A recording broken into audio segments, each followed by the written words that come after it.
right, let's go ahead and get started. My name is Andrea Rice, REIN's contract specialist, and I want to thank you all for taking time out of your busy schedules to join us today for our VIP Broker Symposium.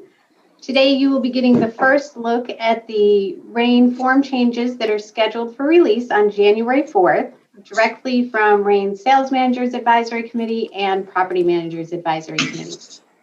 As you know, these committees work all year long, taking feedback from REIN membership and monitoring Virginia code to make sure that our forms are up to date and are a benefit for all of our members.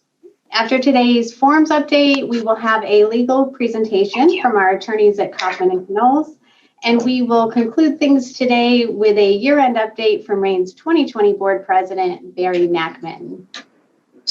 Throughout today's presentation, if you have any questions, just go ahead and submit those through the chat. Kim will be monitoring the questions, and once we get through all of the form changes, we'll take a little break and see if we have any questions and address those. So before we get started, I would like to introduce our panel. Presenting resale form changes today, we have Lee Cross. Lee is REIN Sales Managers Advisory Committee 2020 Chair. Good morning, everybody. Morning. Also presenting resale form changes is Tanya Monroe. Tanya is an executive committee member of our Sales Managers Advisory Committee. Good morning, everyone. Morning. Morning. Morning. Presenting rental form changes, we have Al Patel. Al is REIN's Property Managers Advisory Committee 2020 Chair. Morning. Good to be here. Morning. From Kaufman & Knowles, we have attorneys Jeff Steadfast and Brandon Allred. Jeff serves as SMAC's legal counsel, and Brandon is PMAC's legal counsel, and they will be doing a presentation for our legal corner today. Good morning. And I'm lastly, Jeff. That's Brandon. Thanks, Jeff. And then lastly, we have REIN's 2020 Board President, Barry Nachman, who will wrap things up today with a year-end update. So thank you all for being here today. Lee, would you mind kicking things off with the changes to the input forms? Sure. Good morning again. Thank you all for joining us. We made a couple input form changes. One of the main things that you'll notice is we improved our language, removing master from the bedrooms and bathrooms and substituting the word primary across the board. We also added a place for agents to check that primary bathroom, as we're all getting used to this, have double sinks. And we would encourage you to encourage your agents to use these check boxes. If buyers, agents, or consumers are setting up searches based on a house having a double sink, if that house has the double sink but it's not checked, it's not going to show up in their search results. REIN staff is great and really good, but they haven't got the mind reading down yet. So we need your help there, folks. The other input form changes is we also removed vacant from the public field. This miscellaneous field is pushed out to all the public facing websites. So for safety reasons, we removed vacant here and we dropped it into a new yes or no checkbox that is just like the agent remarks, and it's only displayed for the agents to see. Okay, so for security reasons, consumers will not be able to see if the property is vacant if yes is selected, correct? Yes, ma'am. The other input change was on the commercial input. Financing is a forced response field, but we did not have a none or not applicable field. So we added a none so people can correctly display if it's being financed by the owner or not. This is the buyer's acknowledgement of the co-op receipt form. It's really just signed and dealt with by the buyer. We had a set of seller's initials on the front page that were not needed, so we removed those seller's initials on the front page. So it's only a buyer form at this point.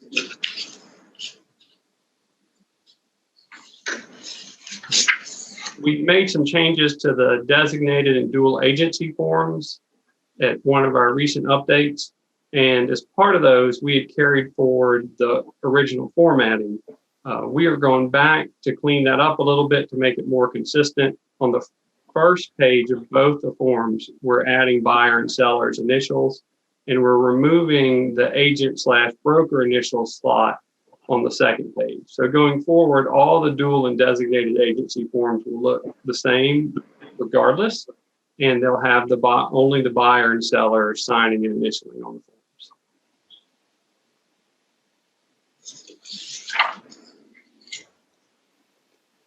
We had a new form in that same vein by request for a commercial, which is actually different.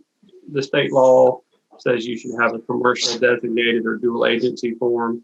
We rolled that pretty much straight from the code into a one-page form for use with commercial contracts and agreements. Right, and this is an example of, SMAC monitoring member feedback, because this is a direct result from a member making the suggestion to add this form, and so you were able to do that.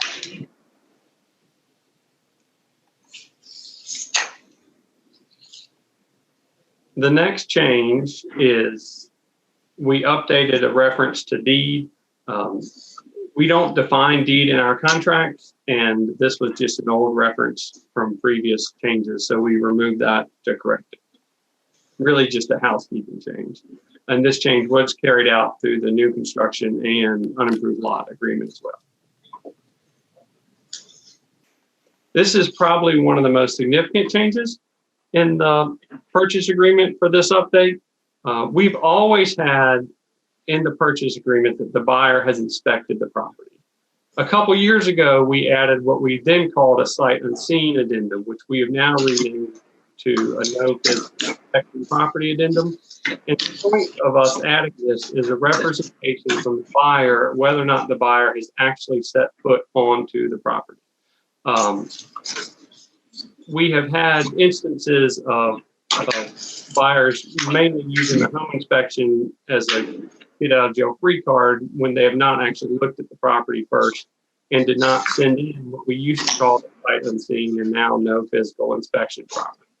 So our intention behind this change was to help make it clear and protect the agents from a disclaimer part of the buyer if the buyer has physically stepped foot on the property. So the next change is the septic change. The state of Virginia updated some code about who can inspect septic systems, so we reflected those in the contract. We don't think this is going to be a big change for how most folks currently do business, but it was a change in the state code, so we reflected that.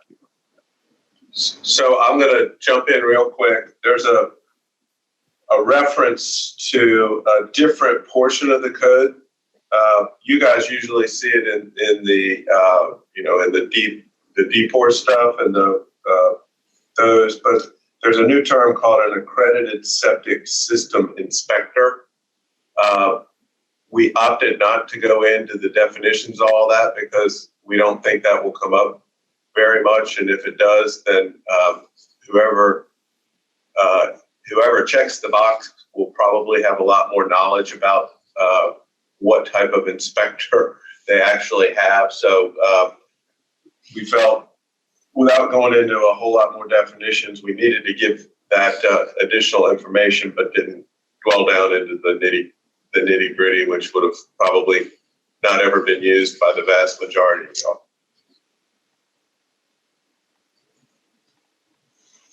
Sorry to interrupt, Lee. No, thank you. That's great. So that's the history with the septic. Our next change is we have added in a confirmation that both the buyer and the seller have not only seen but received and signed the consumer disclosure information CDIF form and the Chapter 7, which used to be known as Chapter 27 until the code changed a year or two ago, disclosure.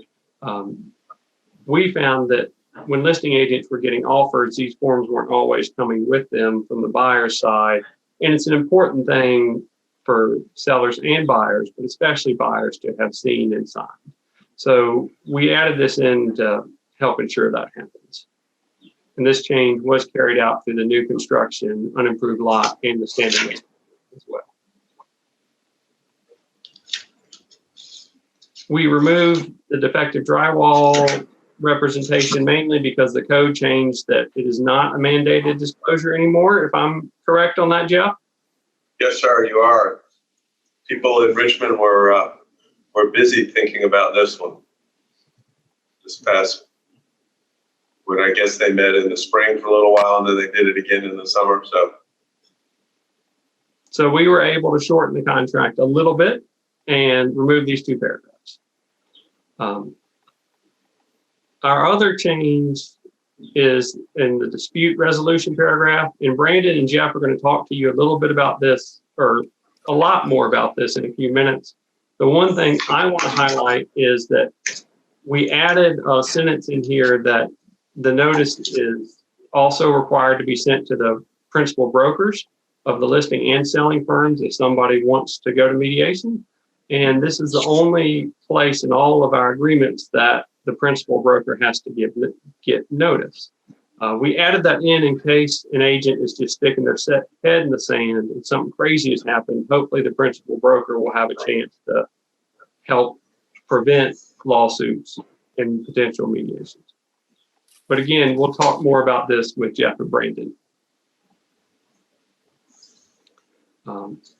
We added in some additional protected classes that are required by law, and we also included a statement to incorporate all protected classes at the federal, state, and local city level, depending on where the contract is being performed. And this change was also carried out through all the rest of the appropriate agreements. I'm going to turn it over to Ms. Monroe, and Tanya will take you through the rest of them. Thank you, Lee. The standard new construction purchase agreement, paragraph 27 notices, updated reference to the property owners association addendum to purchase agreement. Standard listing agreement, we know as SLA, paragraph 2 term bolded listing period and reworded the last sentence of the paragraph to emphasize that marketing and showing the property will not begin prior to the listing period. And Tanya, can you just explain a little bit why this change is so significant? It is because this reinforcement that the marketing of the property should not begin prior to the listing period. Currently in our market, this is very important because coming soon marketing and advertising of listings is not allowed.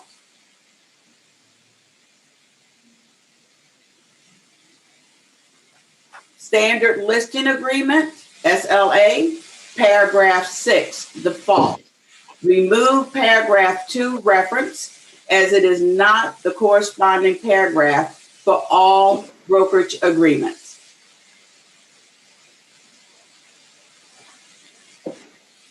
Consumer Disclosure Information Form, CDIF, paragraph 4. Added additional protected classes that are required by law and added a statement incorporating all protective classes at federal, state, and local levels.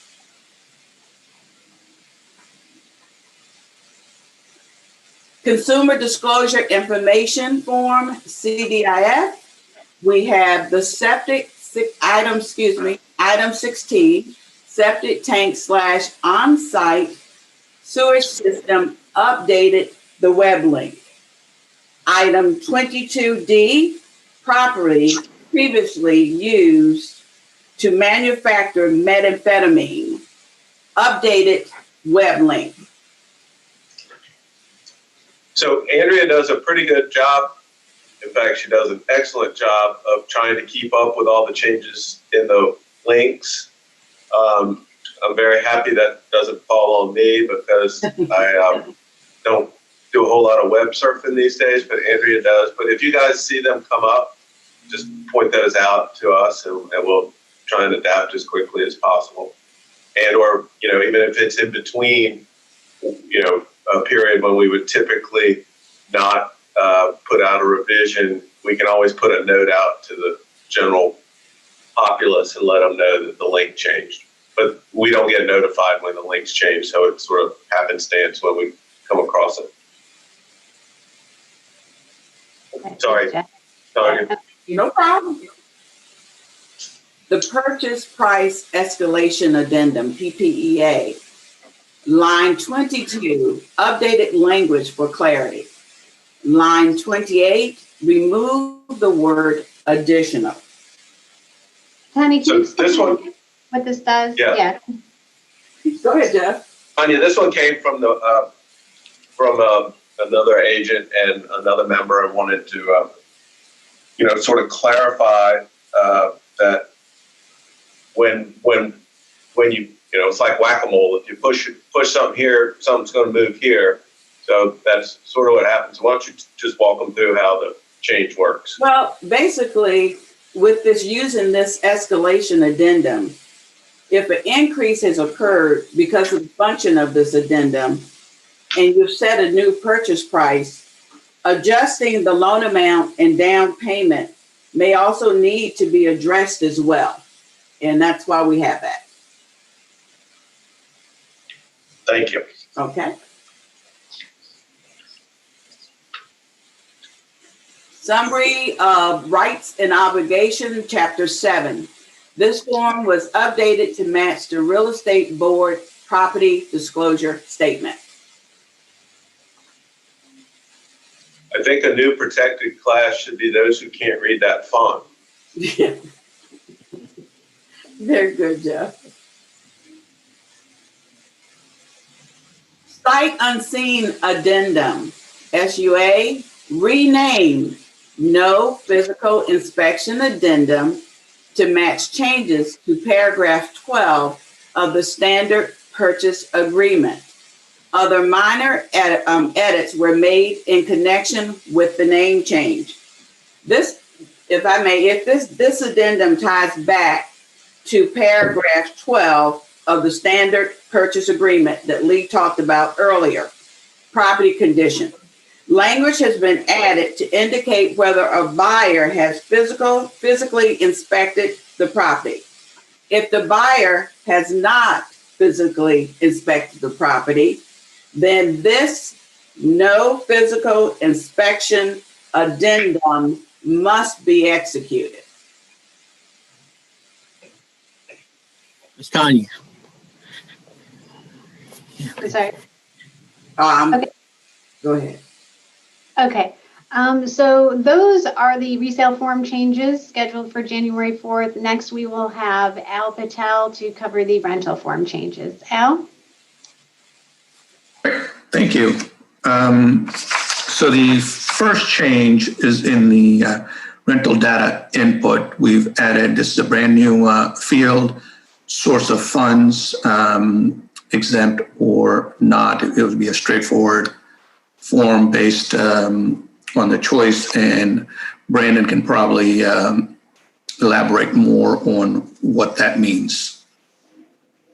Sure, and thank you, Al. So this really came out of the updates to the Virginia Fair Housing Law over the summer.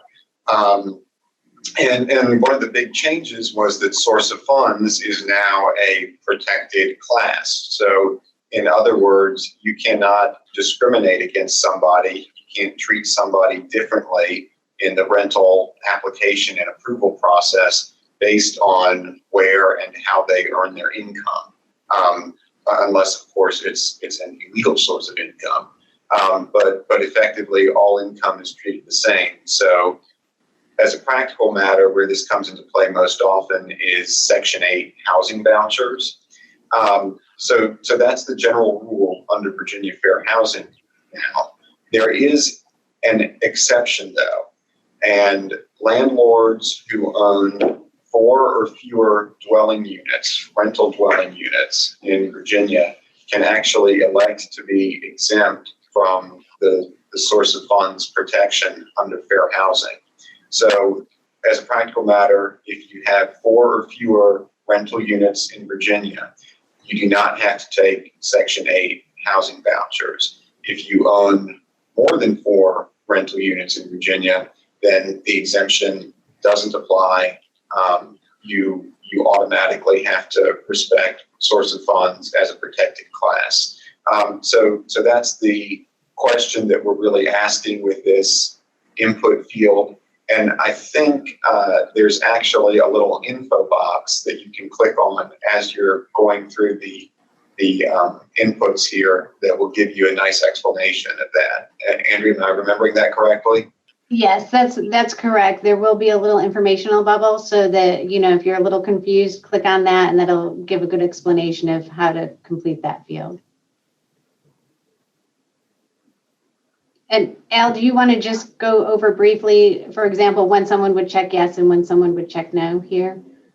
Sure. As Brandon mentioned, that this is strictly an ownership-based exemption. So if you're exempt, then you would check yes, or the landlord is exempt, I guess, I should say. Then you would check yes, and they're exempt from the protection. You would check no.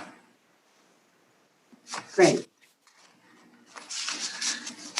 And so the next change also goes along with this, and we've changed the Section 8 allowed to make it Section 8 eligible. You will check this box if the property or the landlord will allow Section 8. As Brandon mentioned, in some cases the owner may be exempt, but they could still allow, and the box allows for that. The next change, it's a grant form actually. Once again, all these 3 changes go together in a sense, because this is a new form called Declaration of Ownership Interest. This will be an addendum to the either an existing management agreement that you already have or a new management agreement. The form is designed to give you some options. The first option is if the owner owns more than 4 properties and they would not be exempt, so they would choose that selection. The second choice is if the owner is exempt, but are still considering accepting source of funds, Section 8 specifically, as we've alluded earlier.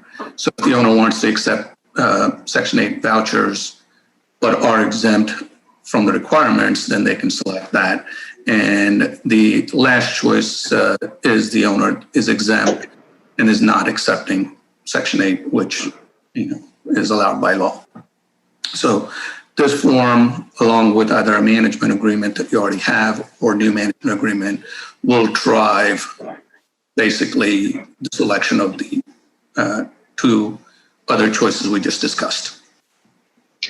And Al, while we're on this topic, I think it might be helpful just to pause for a second and talk about what exactly is meant by ownership interest in dwelling units in Virginia for purposes of the exemption. Because I know we've had this question asked before, and we do go into this in a little bit of detail in the first paragraph on the form.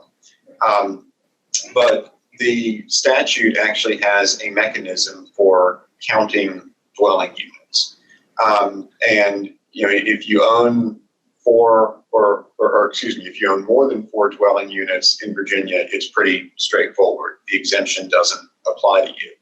But you have to think about the situation where you've got somebody who owns an interest in a limited liability company or limited partnership, or maybe they just own real estate as a tenant in common with somebody else, and think about how those ownership interests count for purposes of determining whether or not a landlord can take advantage of this exemption. And the code gives us an answer. And the answer is that if you own more than 10% in any given dwelling unit, then that counts as one dwelling unit for purposes of meeting this test. So if you own no rental units outright, but you own 10% of 5 LLCs that each own a rental unit, then you own 5 rental units for purposes of determining whether or not the exemption applies to you. So we've tried to give a nice overview of the regulatory landscape in the first paragraph, and hopefully that's a really good tool as you're talking through this form and asking these questions of the landlord. Right, and one other thing is that the code does say that it is up to the landlord to inform the agent if, let's say they acquire more properties, that actually puts them in, it makes them not exempt, if I'm not mistaken.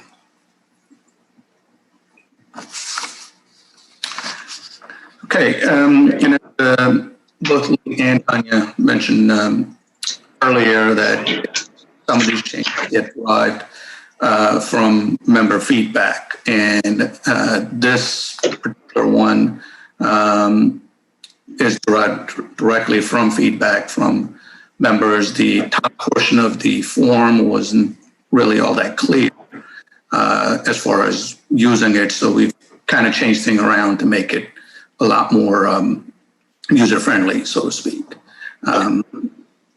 So that's basically the change along with the signature line labeled. The lease has been changed. The language in the late fee provision was clarified based on the new code. Also, the fair housing language was updated along with, as you see on the rest of the forms, to bring it up to code. Next form is the management agreement. Quite a few changes in here, specifically with maintenance, because we have new code that puts additional burdens on the landlords as far as maintenance goes. So the first change,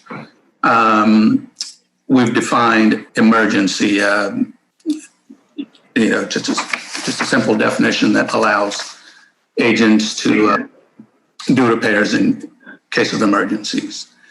The second change is the addition of home warranties. Deal a lot of home warranties. Landlords want to save money, so they purchase home warranties, and sometimes there are delays. So this language kind of allows us to deal with that. The first basically just says that the owner is the one that's providing the warranty, and then they're responsible for the cost. This second paragraph, if the agent is charging additional fees because they have to deal with warranty, that allows them to do that. And the last portion basically deals with if the agent has to go outside of the home warranty in case of an actual emergency, or if there's delays that might be too long, because the code actually now has a specific amount of days for maintenance to occur. The next change is in the resident consumer disclosure. We've just added a couple more fields that are now required: the lead pipe and the flood hazard. And those are all the changes to the property management forms. All right, so before we move on, Kim, did we have any questions that came in through the chat? I am not seeing any questions at all. Okay. Well, if you have any questions, put them in the chat and we will try to take those later on then. If you have any suggestions for our Sales Managers Advisory Committee or Property Managers Advisory Committee, you can always submit them to smack@reininc.com and we'll make sure that your suggestions get on an upcoming meeting agenda. And I actually did just get one question. Yes. So does rental dwelling unit count as building or doors? Doors.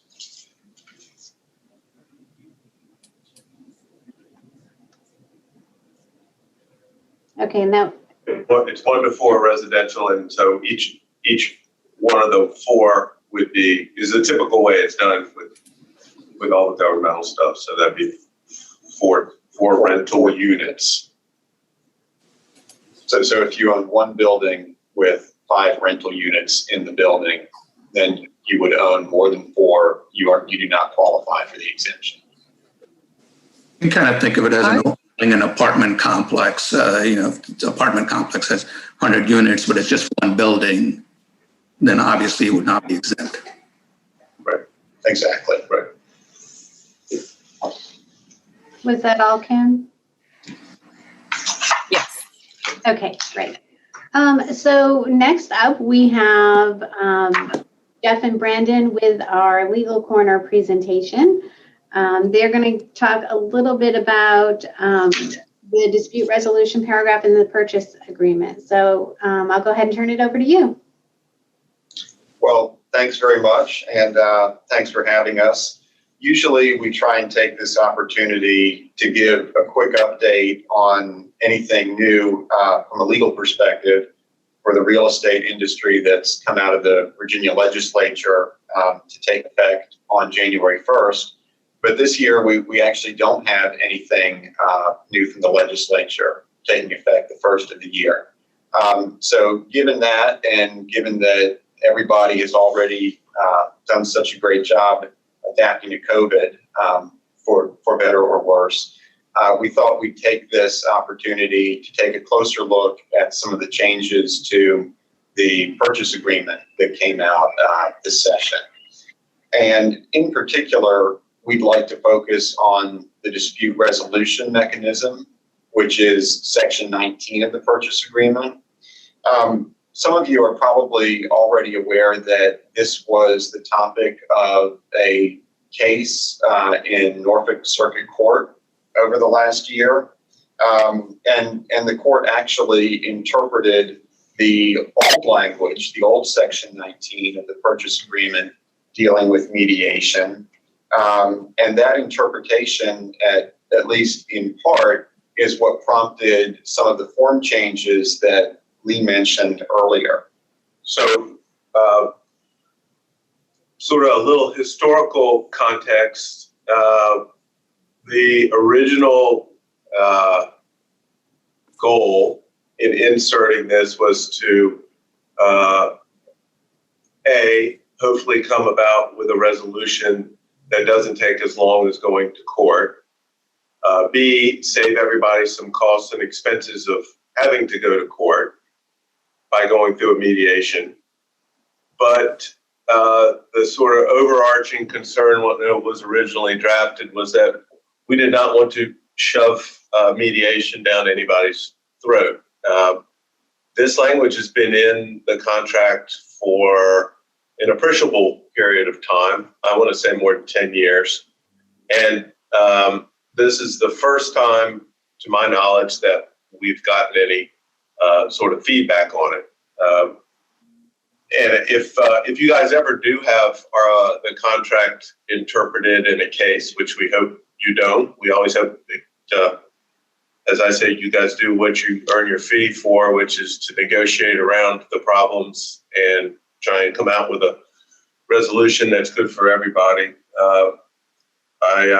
I hearken back to one case that was, we believe, incorrectly decided by a temporary sitting judge in the peninsula who didn't really want to hear the case because he stated on the bench that he had a tea time. So he gave his order and probably didn't spend a lot of time reading it. So we ignored the judge's decision in that instance because we thought he was wrong.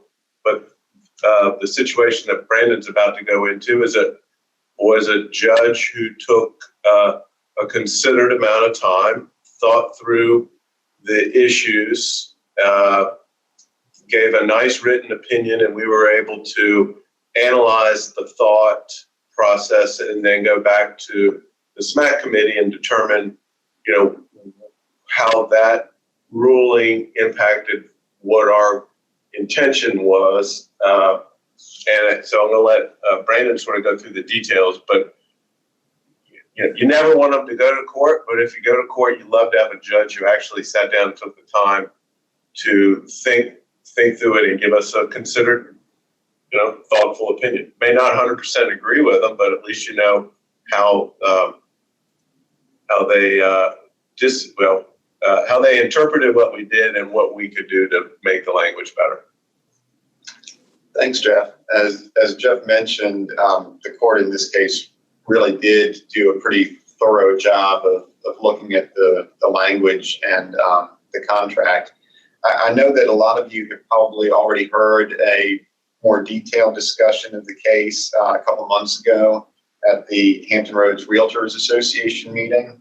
So I won't go into all the details here, but I do want to give you at least some quick background and an overview as a refresher and get anybody who's not familiar with the case on the same page. So in this situation, we had a buyer, the Burdens, and a seller, the Bateses, enter into the standard REIN form purchase agreement, again, prior to this change. And ultimately, the buyer failed to come to closing. So the buyer defaulted on the contract. Seller was understandably upset and wanted to enforce its rights under the contract. They look at the dispute resolution mechanism and see that it requires mediation. So the seller, through counsel, sends a notice to the buyer seeking to mediate the dispute.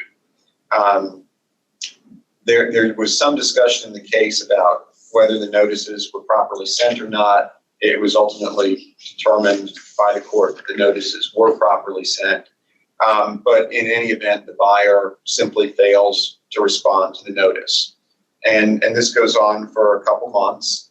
And the seller then sends yet another notice inviting the buyer to mediate, informing them of the breach and saying contract calls for mediation. Let's go to mediation and get this resolved. Yet again, the buyer does not respond. It doesn't respond and say, we're not going to mediation. They just are simply silent. And this goes on for just under 4 months.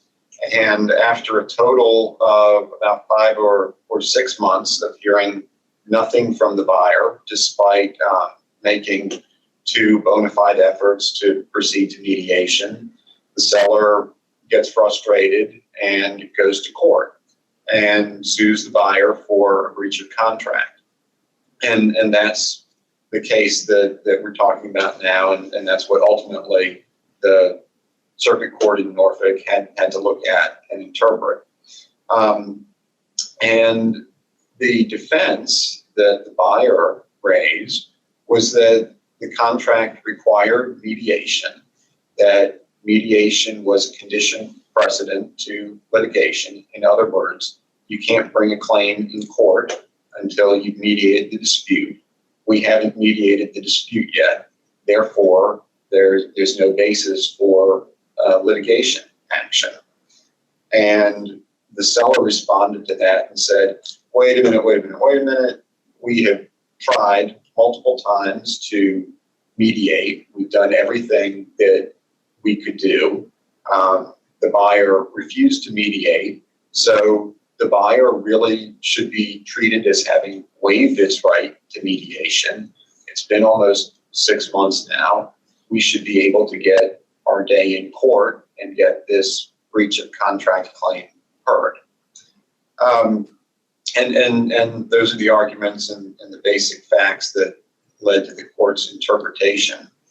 So what the court said in response to all of that, or what the court did was they read the contract and they read that section 9, and they gave us a pretty strict interpretation of that section 19. And they said, buyer, we agree with you. Mediation is a condition precedent to filing a legal action. So we cannot entertain this breach of contract claim until mediation has occurred, because that's the contract that you entered into, those are the terms you agreed upon. That being said, the court was not entirely unsympathetic to the seller, who had made all these efforts to get the buyer to go to mediation and been unsuccessful. And the court said, just because mediation is a condition to litigation doesn't mean that the seller is completely out of luck here. And it doesn't mean that the buyer can just sit on its hands and hold up this process forever by not responding. And it offered an avenue for the seller to pursue some relief. And the court said, seller, you can't file a breach of contract claim right now. But what you can do is you can file a claim to compel mediation. So you can force the buyer to go to mediation. And once we get through that, if you can't solve the dispute that way, then you can come to court and bring your breach of contract claim in accordance with the terms of Section 19 of the REIN purchase agreement. So that offers a little bit of relief for the seller in this situation, but nobody wants to go to court twice. We didn't. The goal was never to make the parties be obligated to go to court to get a judge to require them to mediate. One of the things you'll note off the bat is whenever anybody tries to simplify or make more clear, the net result tends to be more words. So we've added language that basically says, we still want you to try and mediate. We want the parties to give written notice. And then if within 30 days after that notice, you either can't come to terms on when the mediation is going to occur, you can't agree on a mediator, you don't get any reply, or that stream of things, then you no longer have the obligation to mediate, and you're then free to pursue litigation.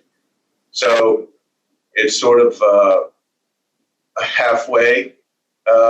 We want you to try to mediate.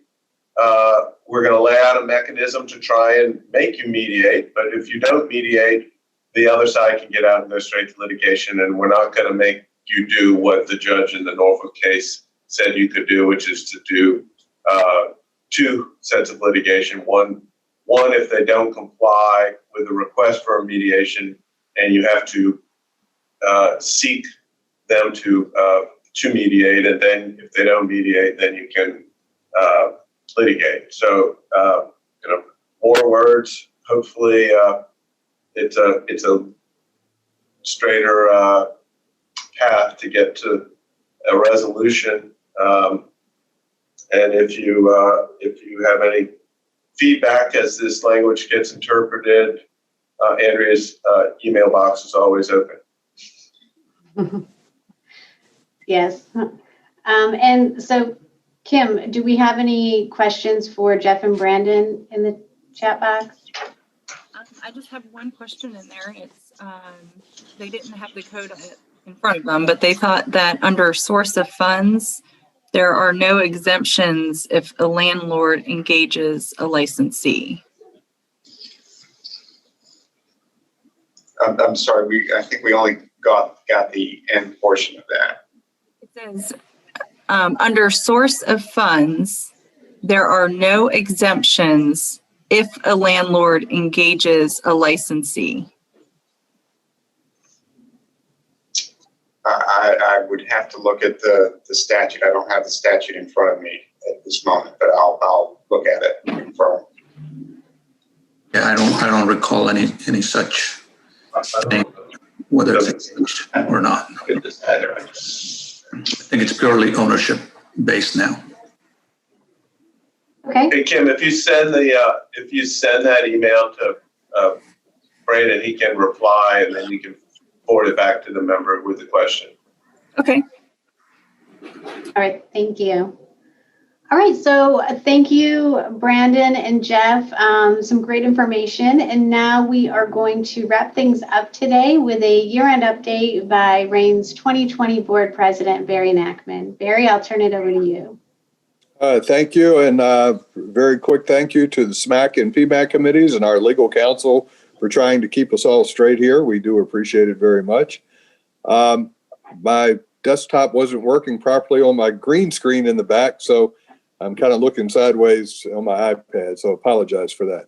So just want to give you a real brief summary. We've had a great year, unprecedented year, but we've been doing some what we consider good things in the local marketplace. One thing for sure is we've become the spokes company for real estate in Hampton Roads. Instead of all these larger syndicated brokerage outlets dictating what we're saying in the local marketplace, most of the media outlets are reaching out to us now, and we're reaching out to them to let people know what's really happening. So I think that's been real positive. We've had real positive impacts into the marketplace, and I see agents even using all of our infographics in their ads. So that's great. That's exactly what we want you to do. We want to be the spokespeople for our industry. So again, that's fantastic. How has COVID impacted us this year? We weren't real sure how it was going to hit us, but as we just launched REIN.com, it was we had to pull back a little bit, and we know we still had some flaws and still continue to have flaws that we're working on, but we're seeing, I'll go into that in just a minute. But overall, I think everything's been going great. The real estate industry has been very fortunate to have been on top of things and with low interest rates, finding our coffers being filled pretty well as opposed to some industries that are really getting kicked. So we're very fortunate, and we're thankful for that. Up almost 24% in sales.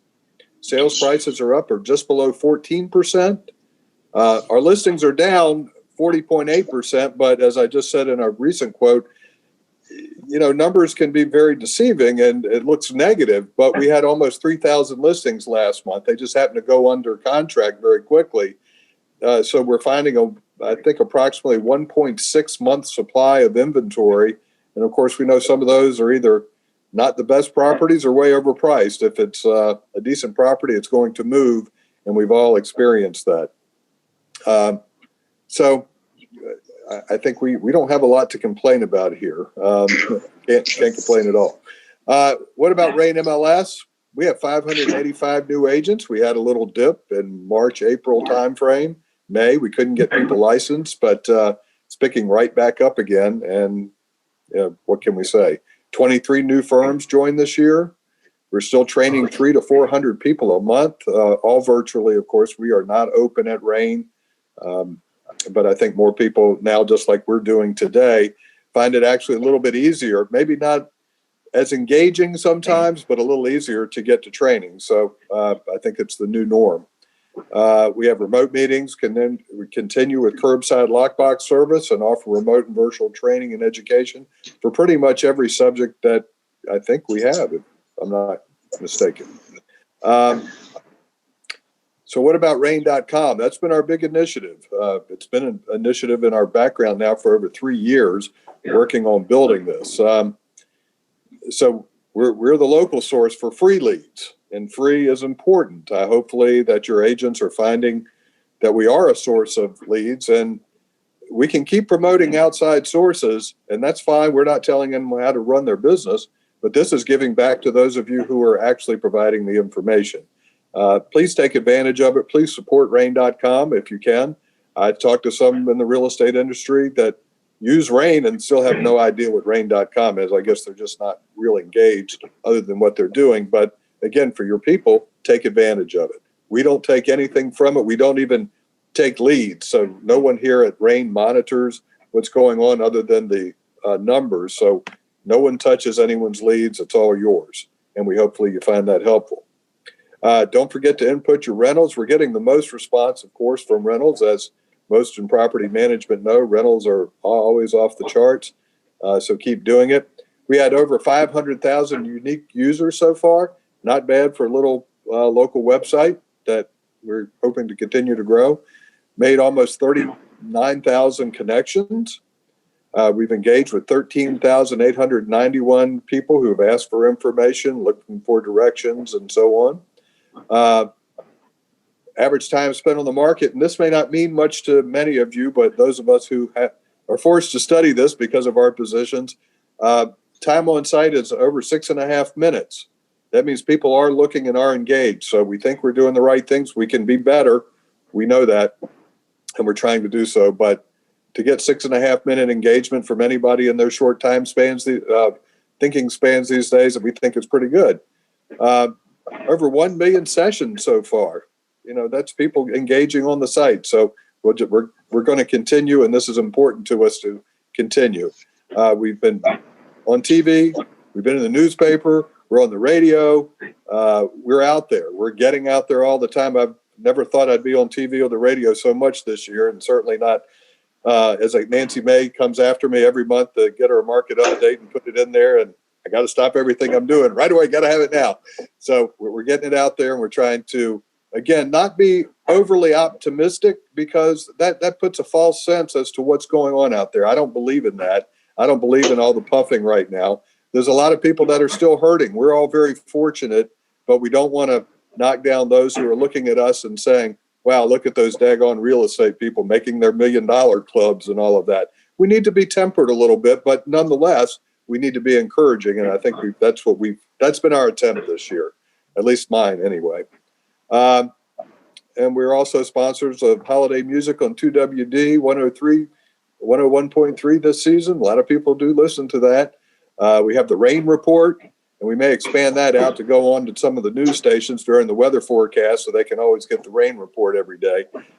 So all these little things that we're working on, we're working with new ad agencies, trying to build more leads. It's all about building more leads to you and not having to buy them from someone else. We want to continue to be the source.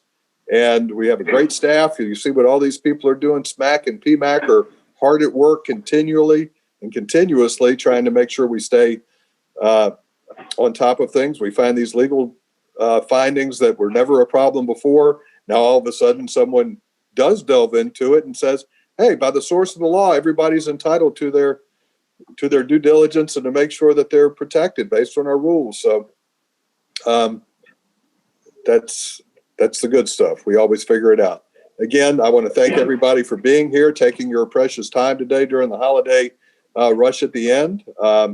It's been a great year for me. I've enjoyed it, and it's been a lot of work, more than I anticipated when I took on the job before COVID.